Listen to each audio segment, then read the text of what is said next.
Hello everyone and welcome to another video. Today's video is going to be a review of the Sega CD game Lunar the Silver Star.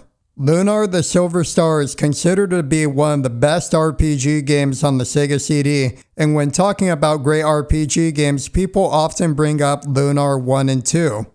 The footage in the background is from my stream. You can go over, check the description for a link to the Twitch channel. Make sure to go over there, check it out. And with that being said, let's get back to the review on Lunar 1 the Silver Star. Lunar the Silver Star on Sega CD was the very first Lunar game ever made. The game released in 1992 in Japan and in 1993 in North America. Lunar the Silver Star was developed by Game Arts, who also went on to make other well-known RPG games, such as the Grandia games.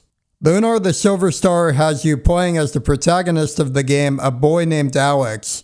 Alex is inspired by his idol Dine, who was a legendary hero known as the Dragon Master that mysteriously vanished shortly after saving the world.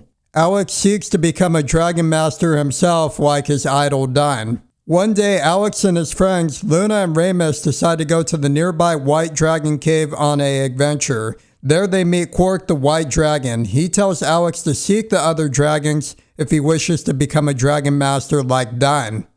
After that event, Alex decides to go on a journey to find the other dragons and to try and become a Dragon Master himself. From that point on, the game has you adventuring across the world of Lunar with Alex's friends and other adventurers and travelers he meets along his journey. Now that we talked a lot about the story of Lunar, let's go into the gameplay and let's discuss how the gameplay of Lunar the Silver Star plays out. Lunar the Silver Star is a turn-based RPG game. It has you traveling through the world of the game. As you travel through the world of Lunar, you will go to different towns and different dungeons. At towns, you'll visit stores to buy better equipment and items to upgrade your characters. Then in dungeons, you'll explore around, find treasure chests containing items, and then you'll fight a boss at the end, beat the boss, and then you're all done with the dungeon, and that's pretty much it.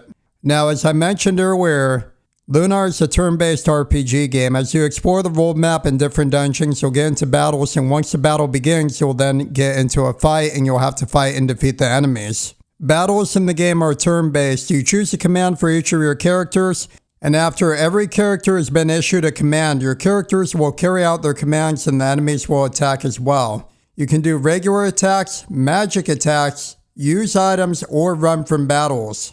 Upon defeating all enemies in battle, the battle is won. You will gain experience points and silver, which is the currency and money of the game of the world that Lunar takes place in. EXP is used to level up characters, and once your characters gain enough experience, they level up and their stats go up. Sometimes they'll also learn new abilities at certain levels as well. During battles, if all your characters are knocked out, then it is game over. A unique thing about the combat in Lunar is that character position on the battlefield matters a lot. During combat, your characters move around to attack enemies with melee attacks, but of course with ranged attacks they can attack from farther away. If an enemy is too far away, a melee character might not make it far enough to attack the enemy, and it may take 2 turns for a character to reach an enemy and attack them with a melee attack. Due to character position and range mattering so much during battles, you really have to take into account how far a character is from an enemy. You may also sometimes want to keep weaker defensive characters, like mage type of characters, further back and have them not move too close to enemies where they can get surrounded and targeted by attacks. This aspect of the battle system adds some more strategy to the battles in Lunar and helps keep the fights a lot more strategic and interesting. One of the great things about Lunar is the incredibly fast loading speeds in the game. When you get into a battle, the load time is instant, and when you finish a battle, you load right back to the area you were traveling through almost instantly. Having fast load times in an RPG game is always an incredibly good thing, and Lunar the Silver Star really succeeds in this regard. Another thing that is really top-notch about Lunar the Silver Star is the story and cast of characters. Lunar the Silver Star has a really great cast of characters. The characters are all very likable, and the dialogue in the game is very well written. The game will make you laugh many times during the story, and it is a story that makes the player really get invested in the characters and care about the characters a lot. Lunar's story also has a lot of twists and turns. While the game starts off generally with a very upbeat and positive vibe during the early parts of the story, the later parts of the story have the game getting very serious. Many major things will happen, like character betrayals, among many other serious events.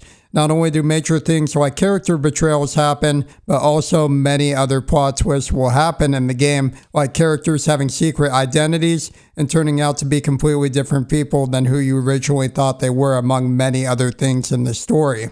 The characters are overall very well developed and they are greatly written. Not only are the main characters incredibly good in Lunar, but the main antagonist is awesome and a great main antagonist in the game too.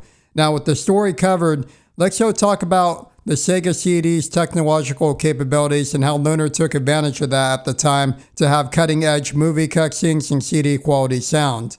Lunar really pushed the Sega CD's technological capabilities to the limit with its cutting-edge movie cutscenes and CD quality sound. While the movie scenes may be outdated nowadays, it is important to understand that for the time, the animated movie cutscenes pushed the Sega CD's technology to the limit and were very impressive for the time. The graphics and the animation in the game is very well done compared to other RPGs of the time in general as well. In Lunar, during battles, enemies are fully animated in battles, and even when not doing attacks, are moving around by flying and doing all kinds of other things. Even other JRPG games of the time that are held in very high regard, like Final Fantasy VI, which released over a year later after Lunar the Silver Star, even despite Final Fantasy VI being held in such high regard and being such an incredibly good game with great graphics.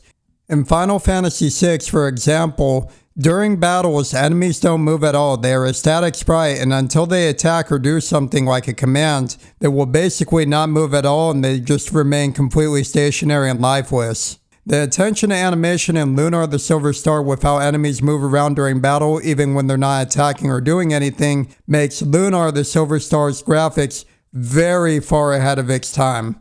In terms of music, the music in Lunar the Silver Star is very well done. Whether it's the road map music, the peaceful town music that's in the game, or music for other areas of the game, the songs of the game fit the areas they play in very well and enhance the atmosphere of the game. Many of the songs in the game were well composed and are enjoyable to listen to. The soundtrack in the game in general is very well done. Lunar was also one of the earliest RPG games to often have voice acting during cutscenes, and during some cutscenes of the game, the voice acting is really well done. While the voice acting isn't absolutely top-notch by today's standards, it was for the time groundbreaking and it does enhance the presentation of the game quite a bit. Some of the voice acting was even better than in later games that released after this game, like some PS1 RPG games that have voice acting. The voice acting was ahead of its time, although it hasn't aged well compared to more modern games. As many positives as Lunar 1 has going for it, the game definitely also has some flaws, even though I like the game a lot. So let's talk about some of these flaws. One flaw in Lunar 1 Sega CD is how when you buy equipment for a character or you get a new piece of equipment, you can't see what stacks equipping that weapon or armor will change. So if you get a new weapon and want to see if it's better for your character, you must look at your character's stacks, note what their current stat is, and then equip the new weapon and go to your character's stacks and see if the weapon or armor improved or decreased their stacks. So that is definitely one of the flaws of Lunar 1. Now let's talk about some of the other flaws that are also in this game. Another flaw with Lunar 1 is the dungeon designs are very poorly designed. Many of them are these huge mazes where every path looks alike, and it's very easy to get lost and hard to figure out if you're even going the right way in the dungeon. In addition, many of the dungeon designs can be lazy at times. For example, in the game there are multiple Dragon Cave areas, but the Dragon Caves look exactly alike in design and are basically giant maze-like, cave-like dungeons that all look alike except, for example, in the red Dragon Cave the walls might be red, while in the blue one they're blue, but otherwise they completely look alike. And so because of the dungeon design in Lunar 1 with the dungeons being so confusing to navigate, I often got lost in them and was very frustrated with trying to navigate my way through them. And that is definitely probably the biggest flaw with Lunar 1. Now there's one other flaw I want to talk about with the game. The character balance in Lunar 1 is another problem with the game. The main character, Alex, as the game goes on, not only becomes the most powerful character in the game, but becomes so incredibly powerful that almost every other playable character completely pales in comparison to him. Towards the end of the game, Alex can do 4 to 5 times more damage than any other character in the group. He gets double to triple the amount of max MP as other characters, and he becomes nearly unkillable. Alex is simply too powerful in the later parts of the game. Now, the last thing before we get to the end of the review is I want to talk about the length of the game and how difficult the game is overall. So in terms of length, Lunar the Silver Star is a shorter RPG game.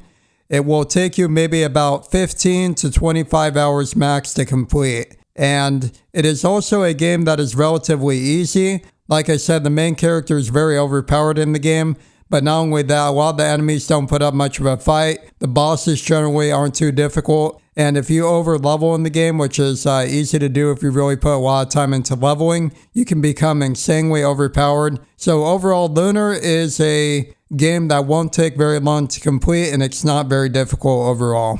Alright, my overall thoughts on Lunar the Silver Star. It's a great RPG game on the Sega CD. The game is still a lot of fun to play even to this day, even if it has a few flaws with it that I talked about earlier.